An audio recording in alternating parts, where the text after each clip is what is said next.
संसदीय कार्य मंत्री किरण रिजिजू ने लोकसभा में पेश किया वक्फ संशोधन बिल पर चर्चा के लिए 8 घंटे का समय निर्धारित। बिल पर चर्चा के लिए निर्धारित 8 घंटे के समय में एनडीए को दिया गया 4 घंटा 40 मिनट का वक्त, विपक्ष को चर्चा के लिए 3 घंटे 20 मिनट का समय।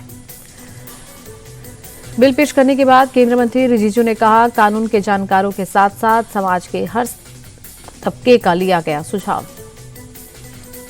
बिल पेश के दौरान रिजिजू ने विपक्ष पर साधा निशाना, कहा बिल को लेकर विपक्ष का मन साफ नहीं। जेपीसी में वक्फ बिल पर व्यापक चर्चा हुई। रिजिजू ने कहा, बिल पर पहले भी संशोधन की कोशिश की गई, तब किसी ने नहीं किया बिल का विरोध। बिल पेश करने के दौरान रिजिजू का बड़ा दावा, कहा संसद भवन पर भी वक्फ कर रहा दावा, संशोधन नहीं होता तो संसद भवन भी वक्फ की संपत्ति बनता। वक्फ बिल पर लोकसभा में जमकर हंगामा, रिजिजू बोले, हमने खुले मन से किया बिल पेश, वक्फ बिल किसी धर्म के खिलाफ नहीं। रिजिजू ने कहा, धार्मिक काम में सरकार हस्तक्षेप नहीं करेगी, ये सिर्फ संपत्ति से जुड़ा मामला है। रिजिजू बोले, वक्फ बोर्ड में 2 महिला सदस्य जरूरी, बोर्ड में शिया और सुन्नी दोनों रहेंगे, 3 सांसद, 2 रिटायर्ड जज और 1 सचिव स्तर का अधिकारी। रिजिजू ने कहा, दुनिया में सबसे ज्यादा वक्फ की संपत्ति भारत में, गरीब मुसलमानों के लिए काम हो रहा तो आपत्ति क्यों। विरोधियों पर रिजिजू का निशाना, कहा वक्फ संपत्ति का सही इस्तेमाल होता तो देश बदलता, अगर इससे आमदनी की जाती तो कितना फायदा होता। रिजिजू ने कहा, वक्फ बोर्ड ने प्रॉपर्टीज को सही तरीके से मैनेज नहीं किया, अब बोर्ड का सही तरीके से ऑडिट होगा। देश को मुसलमानों को गुमराह करने की कोशिश, रिजिजू बोले, वक्फ बिल पर सीए की तरह झूठ फैलाया गया, क्या सीए पर झूठ बोलने वाले माफी मांगेंगे। रिजिजू का कांग्रेस पर निशाना, कहा यूपीए सरकार ने 2014 चुनाव से ठीक पहले दिल्ली की 123 प्राइम प्रॉपर्टीज को किया था वक्फ के नाम, इसके बावजूद भी कांग्रेस चुनाव हार गई। कांग्रेस सांसद गौरव गोगोई ने सरकार पर सवाल उठाए, कहा सरकार लोगों को बांटना चाहती है, सरकार बताए उसके कितने अल्पसंख्यक सांसद। गोगोई ने कहा, इस सरकार में अल्पसंख्यकों की स्थिति हुई खराब, ये सरकार संविधान को करना चाहती है कमजोर। गौरव गोगोई ने रिजिजू के आरोपों पर किया पलटवार, कहा यूपी के बारे में रिजिजू ने झूठ फैलाया, रिजिजू ने वक्फ बोर्ड को गुमराह किया।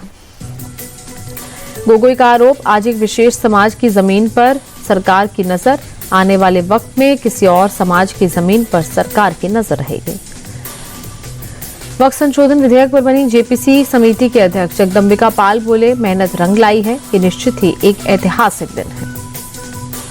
कांग्रेस सांसद इमरान मसूद बोले, विवाद की जो स्थिति पूरे देश में खड़ी हुई बहुत खतरनाक, संविधान के साथ मजाक किया जा रहा। समाजवादी पार्टी के सांसद रामगोपाल यादव बोले, विधेयक में किए गए संशोधन तानाशाहीपूर्ण और असंवैधानिक, एनडीए बहुमत में है, वे बिल किसी भी तरह पारित करवा लेंगे। वक्फ बिल पर सपा सांसद डिंपल यादव का बयान, सरकार मूल मुद्दों से भटका रही ध्यान, आम जनता को बिल से कुछ नहीं मिलेगा। वक्फ बिल पर एआईएमपीएलबी के प्रवक्ता का सैयद कासिम रसूल का बयान, भेदभावपूर्ण और सांप्रदायिकतापूर्ण से प्रेरित है बिल, जेसीपी में विपक्ष के सदस्यों की नहीं मानी गई बात।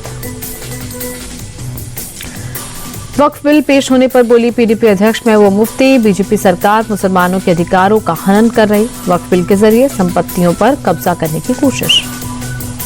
वक्फ बिल पेश होने पर सपा सांसद अबू आजमी का केंद्र सरकार पर हमला, कहा सरकार मुसलमानों के लिए कुछ नहीं कर रही, सिर्फ वक्फ की संपत्ति पर नजर।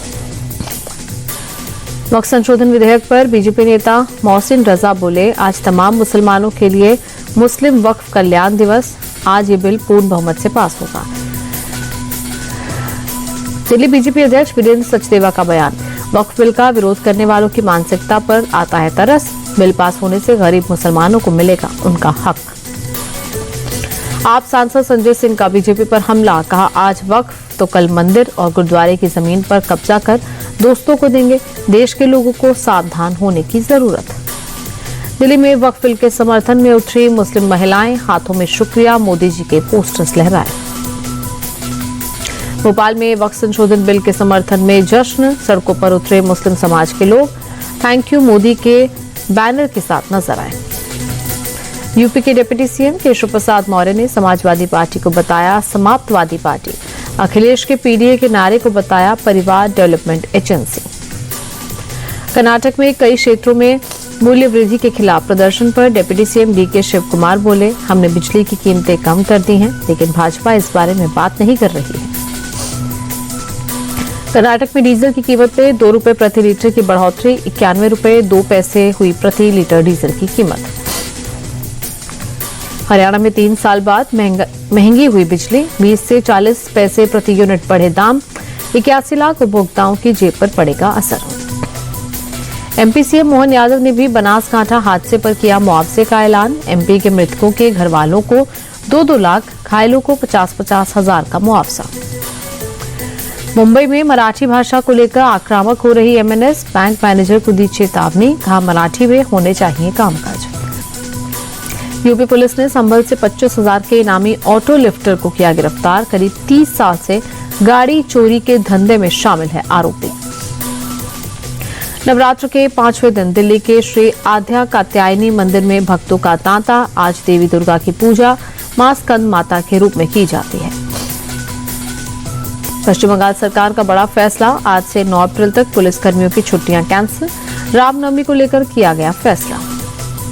म्यांमार में सुबह सुबह फिर लगे भूकंप के तेज झटके, रिक्टर स्केल पर 4.5 मापी गई भूकंप की तीव्रता। आईपीएल के 14वें मैच में आज रॉयल चैलेंजर्स बेंगलुरु और गुजरात टाइटंस की भिड़ंत। बेंगलुरु के चिन्नस्वामी स्टेडियम में शाम 7:30 बजे शुरू होगा मुकाबला।